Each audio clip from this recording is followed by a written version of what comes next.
Assalamu alaikum. Bismillah ar-Rahman ar-Rahim. This is a info session for a program that it's being offered for the very first time in our private school, maybe in the whole Bay Area, maybe in California. I do not know.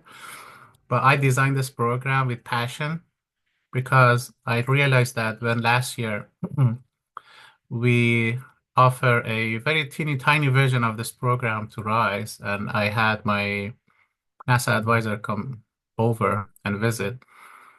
I was pushed by some of the high school students that other more intensive programs that we could participate. What we could do, they contacted me, they contacted David, they did everything, and they are the main driver of us moving forward and trying to make a better program compared to last year. Inshallah, we aim for a extensive program that I'll explain a little bit. So let me get started. Before anything, I need to thank these people plus many others who helped me in many aspects, like Brother Ahmad. And you see from the picture, he's already in the program. He's already a space person. I've Yeah, been we are gonna inspired. make, huh? I've been inspired by you. Yeah, okay. Yeah, we are gonna make a rise a hub for a space in the United States, inshallah. Anyways, as well as Sister Niayesh, Sister Sahar, and Sister Nazira. Okay, let me introduce myself very shortly. I am Muhammad Barani. I have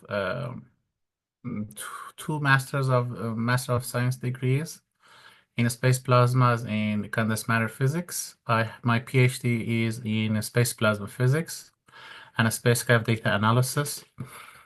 My first postdoc was at Space Sciences Laboratory in UC Berkeley. My second postdoc that I'm currently serving is at NASA Goddard Space Flight Center. But at the same time, I'm a UC Berkeley affiliate scientist. And my advisor currently is Dr. David Sabek. He is a chief scientist. Talk about himself and his role in NASA, hopefully more. And the top left picture that you see is a picture of his visit last year, not the previous winter, the winter before, to our rise, and he he he enjoyed it. He loved it, and our students also loved it. Then we said, okay, now that we love it, let's do more for our student. So I'm gonna tell you how serious this gentleman is, but at the same time, how fun is this person? Ready?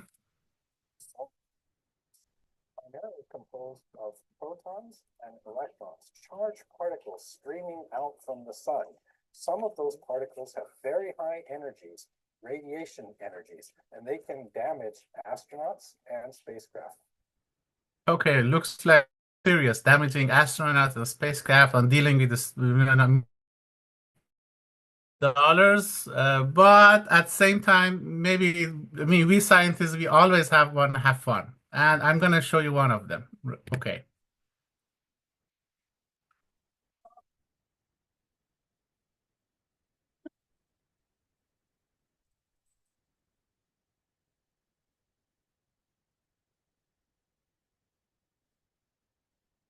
Okay, so that shows the character. We scientists love to be um, serious, but at the same time, we want to be we want to enjoy what we do. And I'm grateful that I think he just dialed in.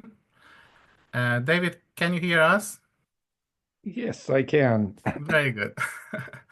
So, oh, hi, how are you? Very fine, thank you. So this is so you just dialed in a very right time and right place. So Okay, I'm gonna run this page because this is for you. I just introduced you, and then you go from there. okay. Okay. Um, So I talk about two aspects of your work. One is the very serious one. I'm gonna play the very serious one. Solar Okay. is Huh. generally composed of protons and electrons, charged particles streaming out from the sun. Some of those particles have very high energies, radiation energies, and they can damage astronauts and spacecraft. Oh, damaging and dealing with all of these horrors and dangers. So it looks like very scary and. But I showed just our audience a fun part of being a scientist, and here we go. Oh.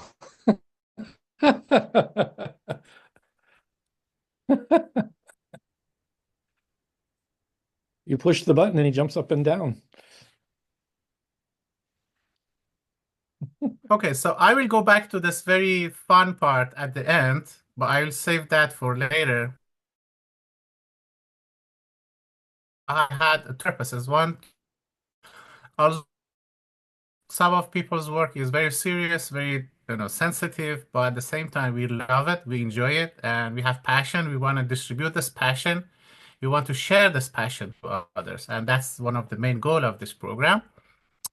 And another purpose of showing this very short clip is I'll show you at the end. So I'll leave you uh, you know. Okay.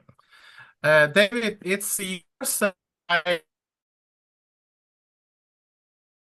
who you are and why this program is matters. If you could set it with 10 minutes and then give our audience 5 more minutes for questions. Awesome. I keep explaining this program. Okay, it sounds good. I'm going to share my screen then. Is that good? So let me see because I need to uh, exit I to don't think you stop my. do. I think you now. Yes. And I will go to I will try to screen. Uh, yep, I think it worked. Fantastic. Right. Sister Sarah and Brother Ahmed, are these look good? The slides look good? Yes, everything looks good. Fantastic. Okay, so we'll talk a little bit, and please don't hesitate to interrupt me. I'm going to show you some fun movies and some fun pictures, but you're welcome to ask questions or stop me or divert the course. Let's see, let me move these out of the way so that you can see me again. Okay, so I'm David Sybeck. I'm the chief scientist here at NASA's Goddard Space Flight Center in the heliophysics division, and I'll explain what heliophysics is in a minute. Out of UCLA, I did all of my education there a minute ago. After graduating, I went to the Johns Hopkins University. But 20, I started to work at involved with spacecraft, with designing and building and planning spacecraft, and I've done a lot of that since I came there, and it's something I can talk about to students. Where are we? Well, we're about within a few days to land an instrument on the surface of the moon to look back at the Earth. That's Lexi. We're preparing to cooperate with a joint Chinese-European mission called SMILE, which will be launched this fall. Bring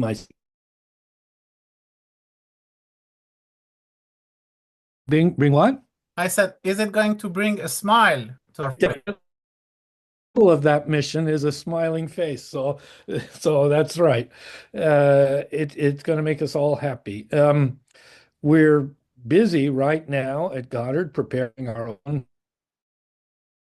spacecraft mission, and then the last bullet for this is what is kind of science that I do, and it studies the connections, the invisible connections between the sun and the earth. So here's a few examples. Well, let's see if we can go forward here.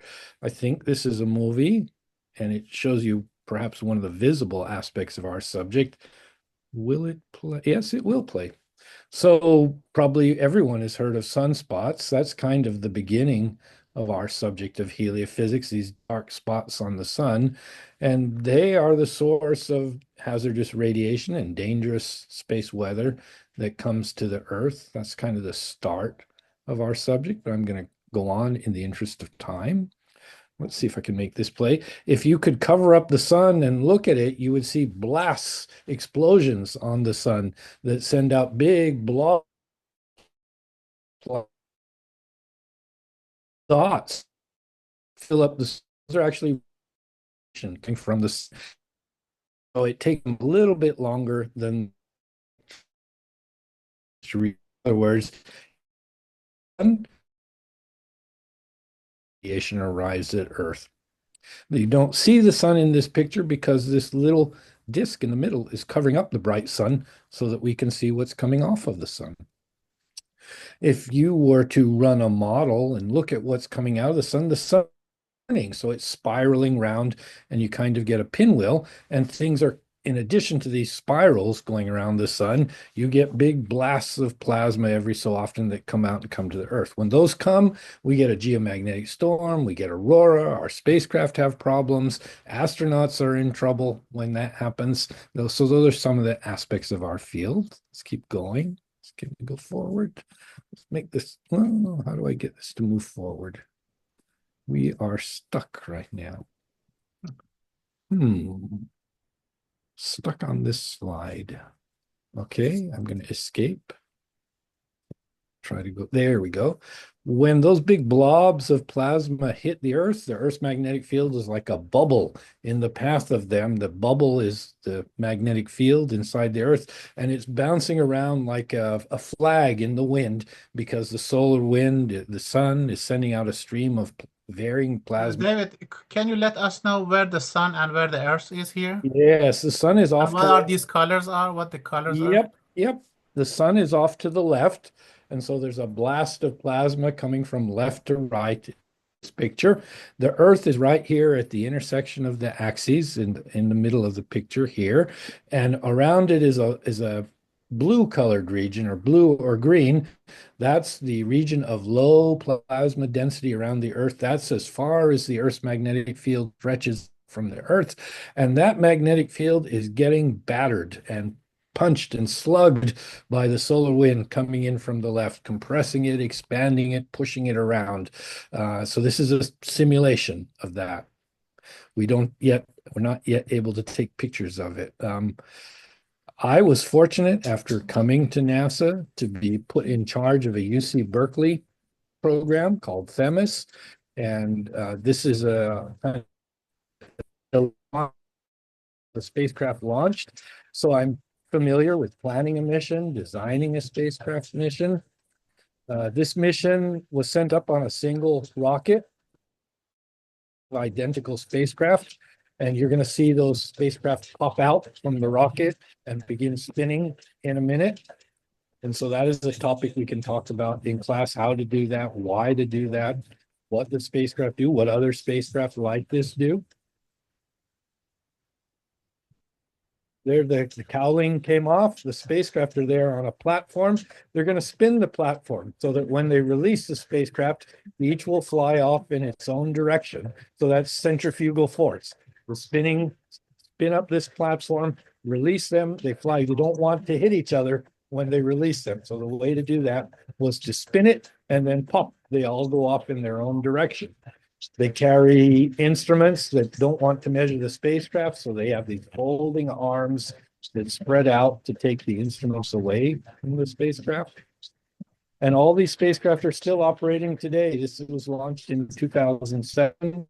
Now we're almost 20 years later. Very successful mission. UC Berkeley run and manage this mission, runs and manages it until today. And Mohammed has worked on the data from this mission. So it makes a big difference in his career. It makes a big difference in my career too. Let's go forward a little bit. I had a quick question. Yeah, please. So if they've been flying around since 2007, how are these just fueled purely by solar energy? This is a great question. So the answer is yes and no. these spacecraft get their electrical power from solar panels.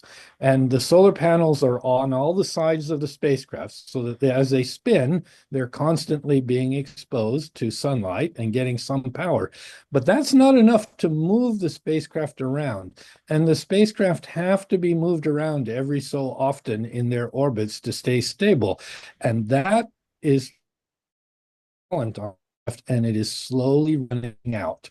And so, according to NASA rules, we cannot leave spacecraft in space. So there's going to come a time when there's not enough propellant to keep up the activity. And instead of draining it to the last drop in space, the spacecraft will be put on orbits that plunge them into the atmosphere and they will burn up. So the short answer is they get electrical power from the sunlight, but they do carry propellant, which keeps them stable and moves them around in their orbits. But they're running out. This isn't going If I'm allowed to add, I think the propellant right now at this stage, after 20 years of running these spacecraft, I think I heard that the propellant are enough nominally to serve 5 more years from Yeah, now. it's about 5 years From because now. you have to reserve some in order to crash them into Earth's atmosphere. We cannot, So NASA does leave junk in space. so Voyager 1 is just has a There's almost no propellant. Very little power. By the way, okay, so one, powered by radioactive material on the spacecraft. It's so far from oh the interesting. sun that it can't get much sunlight, and that is decaying, and so they're kind of weak, and it's really far away. These spacecraft have hydrazine. Hydrazine is a gas that you can burn off or blow out to change the spin or change the motion of the spacecraft, and we're also running out. We're just not going to last that long, but in remarkable still working, and that was never guaranteed. All right, thank Great question. So this is what we're looking forward to now, shown on this picture. We have just launched on a mission to the moon on a lander, an instrument that is going to look back at the Earth in soft X-rays. And so here is the Earth is this dot in the center of this middle panel where the arrow is, and the moon is going around the Earth, and going to look from the side along this triangle towards the Earth and see what it soft X-rays. And the kind of pictures it's going to take are over here on the right. We want to see the boundary of the Earth's magnetic field using these soft X-rays. This mission on the lunar surface, it can only last 7 days because as soon as it goes into shadow, it is going to freeze solid, and even when it comes back to sunlight, it's not going to unfreeze. So it's a short-lived mission. It's on its way. They've been testing the instrument. It's going to land on March 2, and that's when the fun is going to begin, we hope. This joint Chinese-European mission we've been involved with since the start. We don't say it too loudly because NASA doesn't like to work with China, but they gave us permission quietly to work with China. And it also is this is what the space looks like. He's built the spacecraft part, the Europeans built the instrument part, and it's going to go up. And I know that's not going to run. Okay, well, it's going to take pictures too, but I can't make that picture run. That we hope to launch this fall. So we study fundamental problems like how do magnetic field lines connect to each other? That's a big one in our discipline. How do they connect and where does the energy go? That's how the sun runs storms in the Earth's magnetosphere. So we have some connection to basic physics, plasma physics. The consequences of what we see are the aurora. So this is what you would see if you went up to somewhere like Norway or Alaska in the middle of winter and looked in the sky. You would see bright, rapidly moving lights in the sky. Those are the end product of what we study. The kind of topics we could deal with in classes are history of space exploration, space weather hazards for astronauts and spacecraft, in particular the Van Allen radiation belts. That's the subject that I've been working on. I could talk to proposing, designing, launching, and operating NASA science missions. I've been involved in several runs of that. It's a long process, a detailed process, but it's a comprehensive and interesting process. And I'd like to mention that NASA makes all of its data available and all of the results from its simulations available.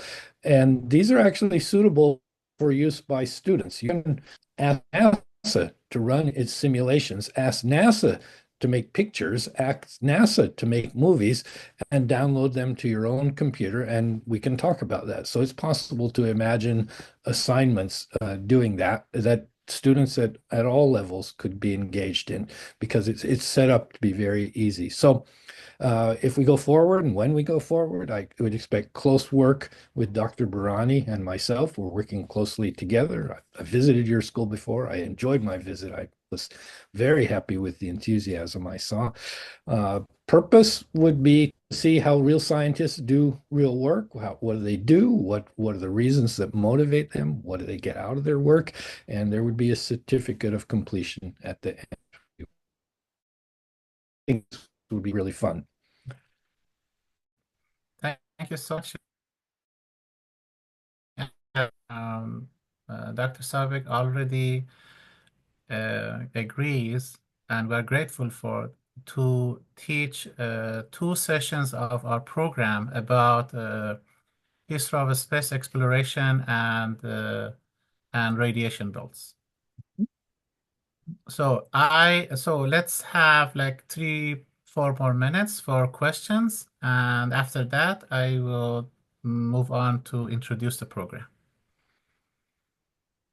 Any question?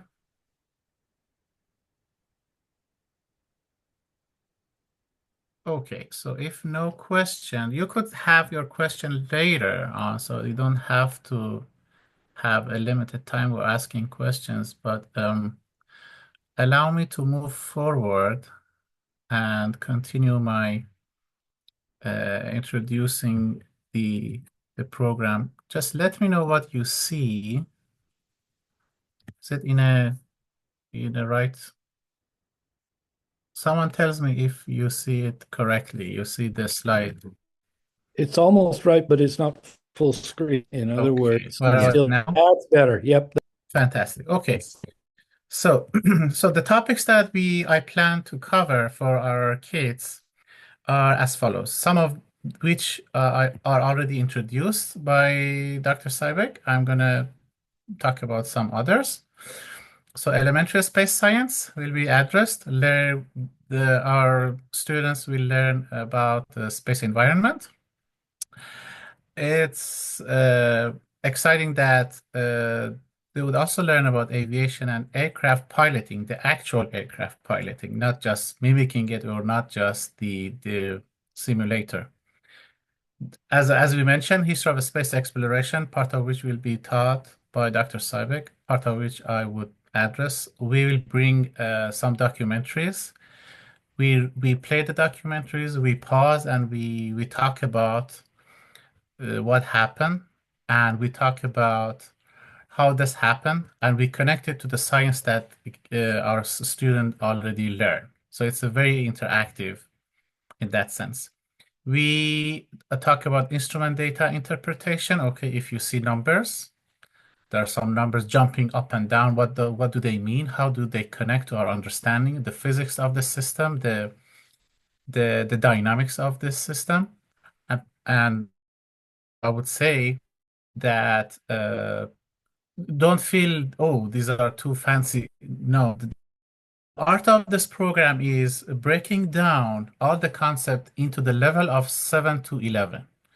Everything that we are going to present during this mission, during this program, should be understandable 100% by our smart RISE students.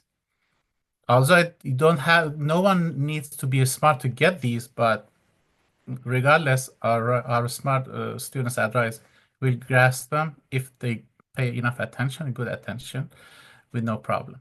I had a We talk, question.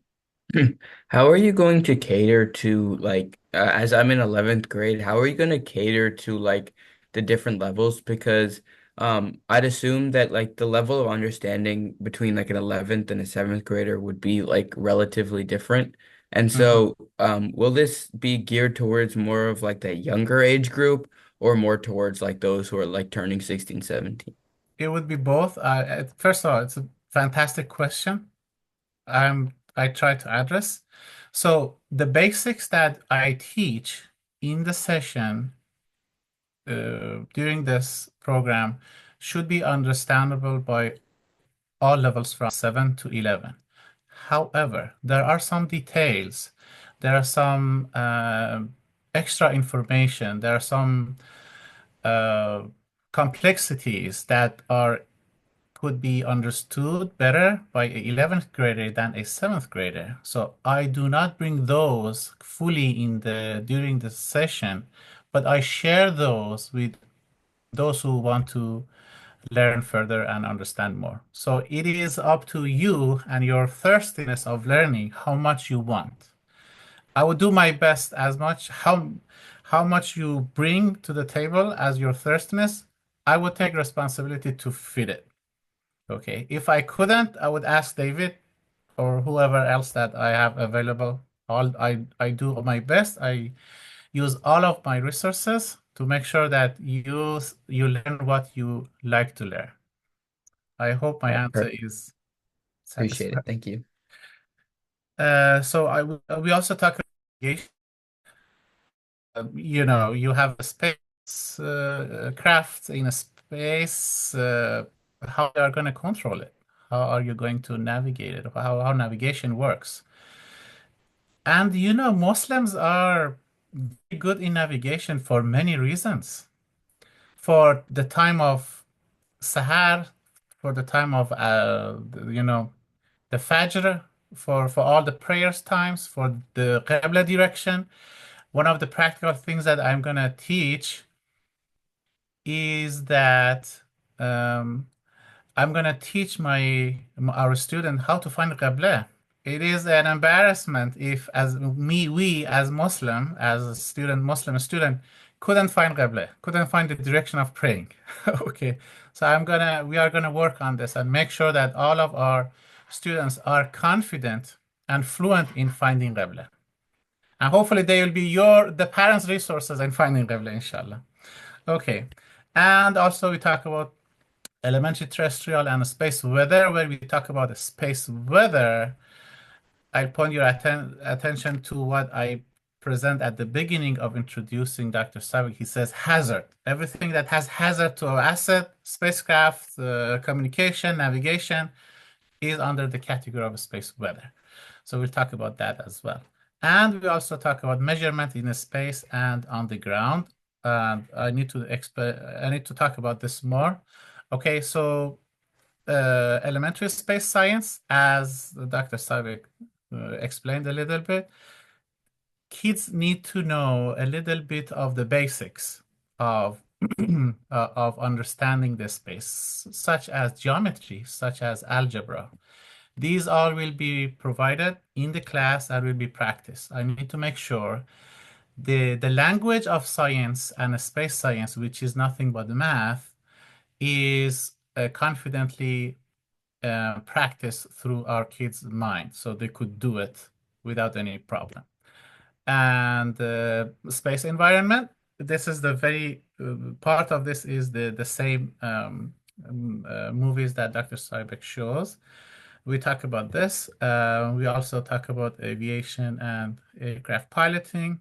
Um, um, at the bottom, this is um, a video of me how to land at night with a certified flight instructor last year. We hope that we could get our kids able to fly an actual airplane. Currently, I am in negotiation process to get a good deal, a good contract with a high quality flight school in the Bay Area. So we are working on it. I offered my offer, our rise offer on their table. They are supposed to let me know by the end of this week. So hopefully, good news is, and the prediction is um, the fee that we ask, half of this would go into this part of practice because hiring a CFI or a certified flight instructor and having them fly an actual airplane is a very time, energy, and resource consuming. That is why half of the cost would go to this part. We also make sure that they learn about the very basics that they need before they get into the airplane. So they need what they want to learn before. And we practice these like a core knowledge and flight preparation. We talk about like aerospace, aviation. We talk about aerodynamics. We talk about how things move in a fluid, in an air, things like that.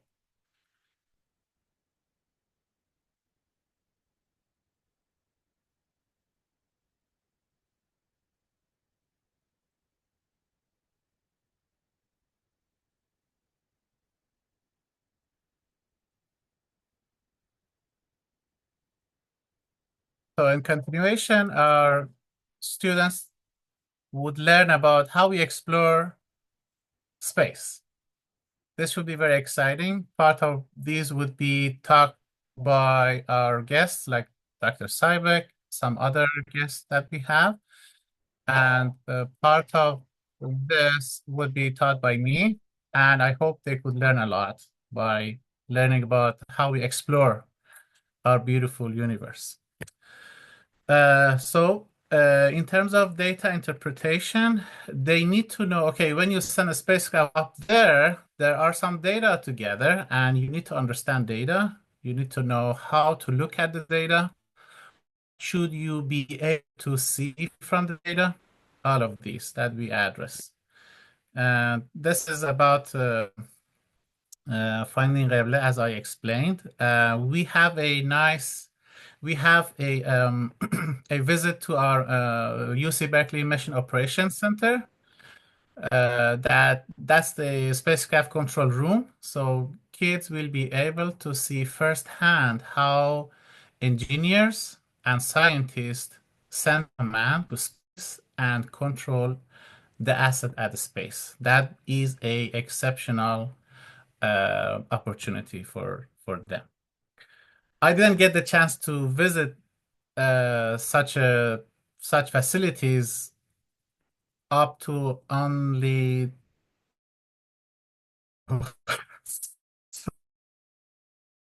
to our is very um we talk about space weather. We also talk about terrestrial weather. The reason why we also need to talk about the basic terrestrial weather is that they want to fly, they need to understand weather.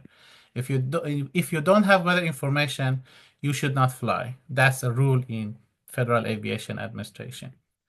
Okay, and finally, about measurement that I talked before, we are delighted that I requested three highly accurate and now they sent Rise, and we already have them, three of these magnetometers. And I'm showing you just one of them here. This is one pack of magnetometers. We have three of them for our kids. One of the reasons we chose at the maximum 12 is that we could divide them by three. So them go to the field, find a right and a proper location to install them and to get them run and to look at the data. And this is part of a mission which is called EASY that NASA, with the help of Applied Physics Lab at Johns Hopkins University, is sending three spacecraft to scan and monitor our beautiful ionosphere. So this magnetometer is a outreach part, or is a citizen science side of this big NASA mission. So when our kids get involved into this, they feel, oh, they're contributing to something real, which is going to be launched and which is going to be studied. And I'm ready for question if you have any. As a reminder, I owe you something about the fun movie that I showed you. I'll be bringing it that in the next slide, which is very short. But before, I like to see if anybody has any question that we could address. How old do you have to be able to fly up an aircraft? Not in this program, because it requires lots of specialty, lots of training. But this program is good enough to make you aware and make you know about what are the basics if you are interested, how you could follow this later on. And I would not see any obstacle that many of our rise kids be good space scientists or astronauts or space plasma physicists in near future. Absolutely possible. Excuse me. I was just wondering, so this program, would it have would it aid would it aid me, let's say if I would like to I guess apply for a NASA internship as soon as I reach the, I guess, age limit? How would this aid me per se? Okay, I think it's a great question for Dr. Saibek. I think this is a great way to do that because they get lots of applications and you say, well, I've already learned something. I know some. Let me describe how the intern program works. Scientists and engineers in NASA at different NASA centers, at JPL or Ames or somewhere else, put in opportunities for topics that they wish some intern would come help them with, for example, for the summer. And interns apply, and often they have no background at all. They say something like, I love math and physics. I haven't had a job before. I don't know anything about your subject, but I thought what you wrote looks interesting. As it's up to the scientist at NASA to decide which one to choose, but the one who wrote that will not one who I was so interested, I participated in a program. And by the way, I see that you are studying this or that aspect. I know something about that. I studied that. Is interesting that is going to catch someone's attention. This person already has a head start. They've already looked at data. They know what data look like. They know what a NASA mission is. They've heard of these topics. So that is the way that it helps is it sets okay action to learn more on my bet on me as a good person to come work with you. Thank you. Mm-hmm. Okay, any other question? All right, so I think it's a right place to sum up and show you the very last slide.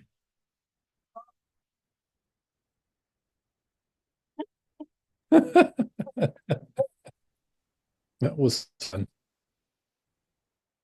Yes, so we cannot stop also, Dr. So it's not your problem, it's a problem as well. Mm-hmm. That's why our students at RISE are passionate to participate in this program. Thank you. That's great. Okay, so if nothing else, I would like to finish up our this session. It's great. Thanks for the thanks RISE for recording this. So those who miss this, being able to participate in this information session, they could watch it later. So that would help them decide if they like to participate or not.